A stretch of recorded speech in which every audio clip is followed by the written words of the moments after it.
Hi, this is Amanda Paints LLC with video 3 of the Driftwood Buffet.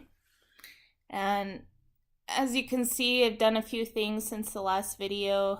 I put the feet on and I put some knobs on the drawers. I've kind of had this thing where I collect different knobs, and I don't like to have the same piece of hardware on anything. I did, however, had hoped that I had the original handles for this piece, and I was wanting to spray paint them white to go with the whitewash that we had, but I couldn't find them. And I'm actually pretty good about knowing where everything is in my studio. Hardware always goes in one place, and so I must have used them for another project. Of course, again, like, this piece of furniture has been literally sitting in my studio for 6 years waiting to be done, so I'm so glad to see the end of it and get it out of here. I do like the rustic appeal of the different hardware pieces, and the little bit of character that it gives it, because it is kind of an ordinary straight piece. Anyways, this video is about etching glass. Like I said, it's been a long time since I've etched glass. You can see I already did one side of one piece and put it in, so you can kind of see here. I put the etched side out. I did not like it shiny side out because it just was really shiny. It was like a mirror, so it just reflected whatever was back at you, and I just kind of thought that was a little distracting of the overall look. So I've decided I want to etch both sides of the glass. I'm using a product called Etching cream. It literally is a jar that I got used probably about the same time I got this piece of furniture, right when I was starting and setting up my own studio and company. A friend gave me this bottle and had used it for some time then. So that's kind of the neat thing about this product, is you can scrape it off of the glass and put it back in the bottle and reuse it. And as you can see in the piece in there, that it did its job. It looks nice.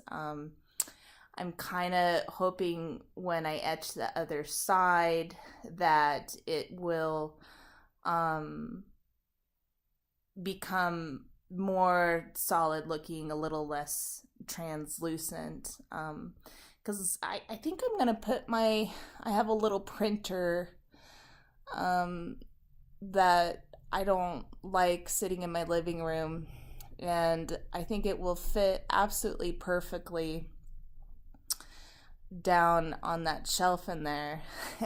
And so I really just want that to hide some eyesores. And so yeah, so let's etch some glass here.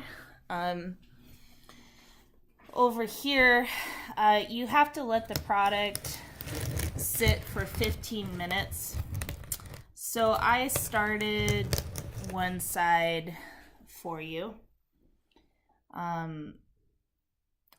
And then I will go get this other one and start the other side.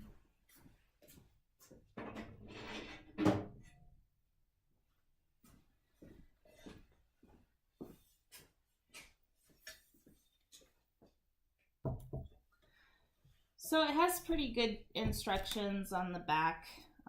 It's pretty straightforward on how to do this. Pretty simple.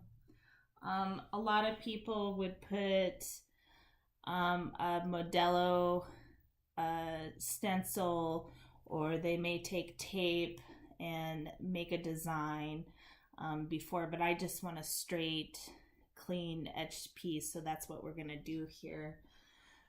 You should clean this with a rubbing alcohol or denatured alcohol.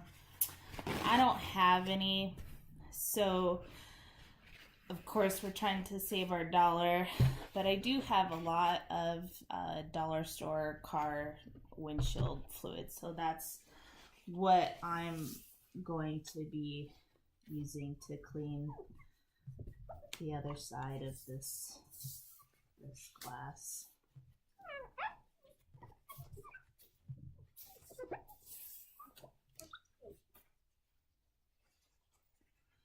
I had a pigment delivery, and the pigment was one of them got busted in shipment, and I'm really quite surprised how it got everywhere. Look at that. It's amazing how dust can travel. I'll have to go through and do some vacuuming and some wiping some shelves down. In fact, I will show you where it's all stored. I showed you in the last video how I had it all cleaned off. This is ingredients for doing scaliola, and I am just really excited to dive into that this spring and start making artwork. Put some gloves on.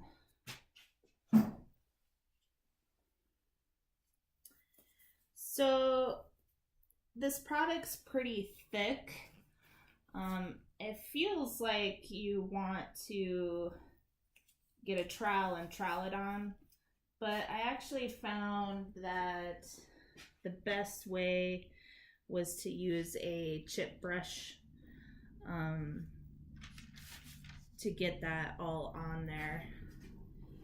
And it's surprising how much you need to, but the chip brush just, it put it on more evenly.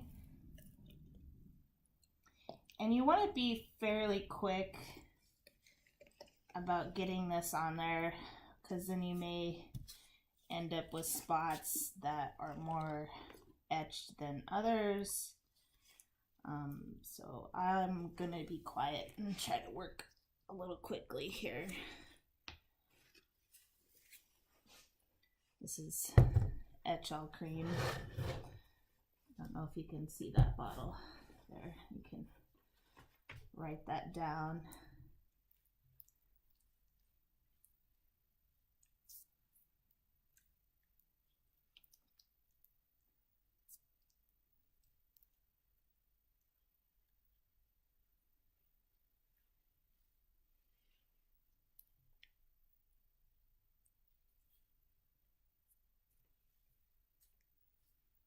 So we'll spread this as nice as you can. I kind of got over my corners there. I'll just try to not work that into the corner so that it doesn't seep underneath.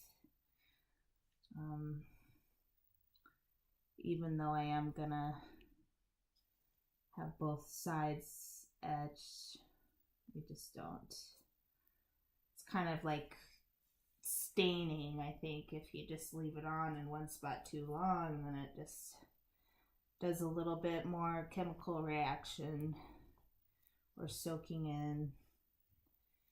So yeah, so you can see I put that on pretty heavy. That's because I want it to be even, and that has to sit there for 15 minutes. And let me check. So again, that's etching cream. Let me check time on the other one here. And we got lucky. We're just right on time. almost exactly 15 minutes. So we'll start scraping off and trying to get as much back in the bottle as nice as we can. This stuff can burn your skin or your eyes. I keep this in my material closet, but I keep it down on a bottom shelf tucked way far away so that somebody won't reach up high and pull it up over themselves, just for kind of a safety thing. I also put my furniture stripper and, you know, tools for scraping stripper right on that same shelf. So I just kind of know, and I've talked to my family, you know, like, hey, this shelf here is just not very safe. And I'm using, oh, let's see, you get those credit cards in the mail and gift cards. And so I'm using those to try to scrape it up. And we'll just kind of work fast and get as much as we can. These are the best. You don't ever throw these away. If you do crafts, you just need to have these around whenever you can get a hold of them. Gift cards.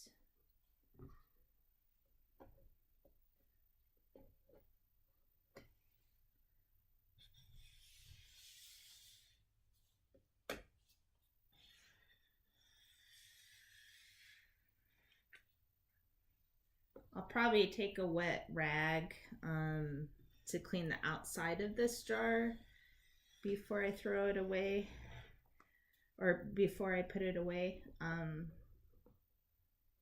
after I'm done here. All this paper, I'll close it up in a sack just for safety, and probably re-put it in a trash sack.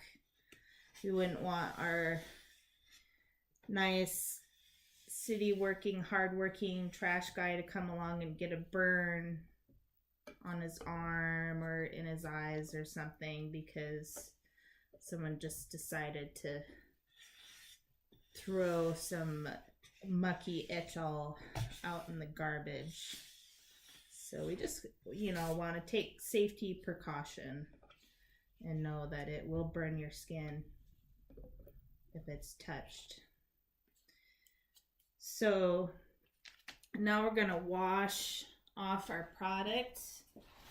Let me turn the camera again here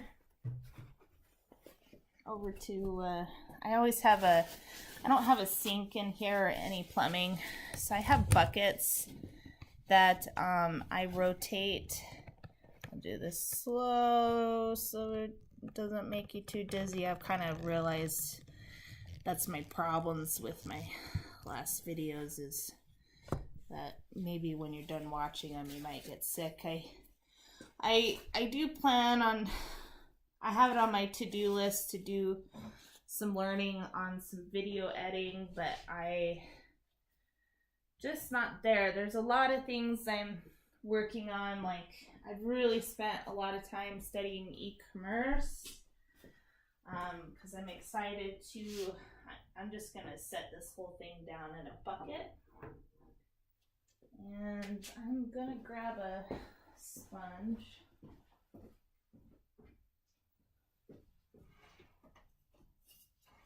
But yeah, I'm really excited to get my store set up for my artwork. That's a lot of, as you guys know, watching my videos in the past, that's why I make these videos. Help get that out. And so you can see water just takes that right off. So I'm gonna try to do the best I can. I probably should not be touching the back. If I was real careful about the back, maybe I would be more careful, but I'm gonna do both sides. And you know, I got a lot of water here and diluting it quick. So we'll do a quick mucky wash this water. And I can tell already the wetness makes it a little bit translucent, but I can tell that we had a good etching here.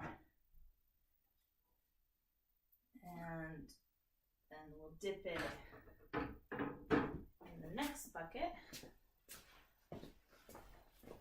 I grab we'll use the paper toweling, get my spray hose out of the way here. Paper toweling to do another rinse. But yeah, this is my sink system. It actually works pretty well, and it probably preserves water because it prevents me from running water consistently.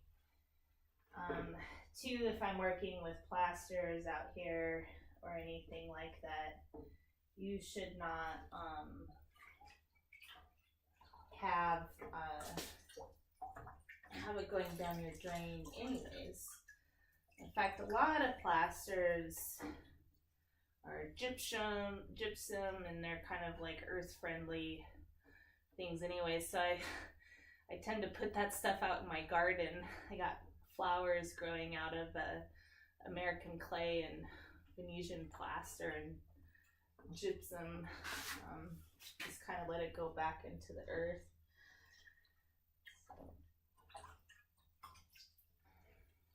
So yeah, we did one more rinse. And I pretty much clean all my equipment that way. It starts in one bucket and then goes to the next and then goes to the next. And eventually you have something nice and clean. And then once a day I take the buckets back outside or inside, and I have a swamp sink downstairs.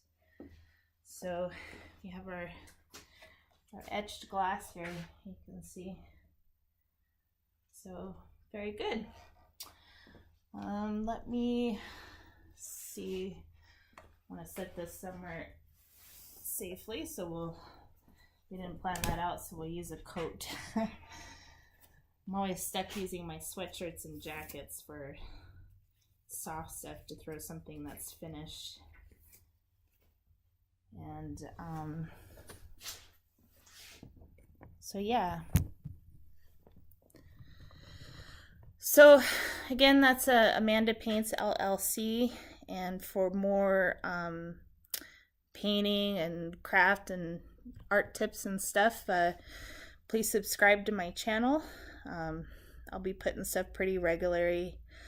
I just wanted to show from the last video, I had not clear coated this yet, and the clear coat brought a lot of the character and color back. Another reason why I chose the single knobs was it's kind of temporary. I didn't have to re-drill holes or anything. So if I decide I want to go with the traditional handles later on, I can. So same painting as last time. I just haven't had time to do anything new yet. Dusk Till Dawn. It's for sale on my website.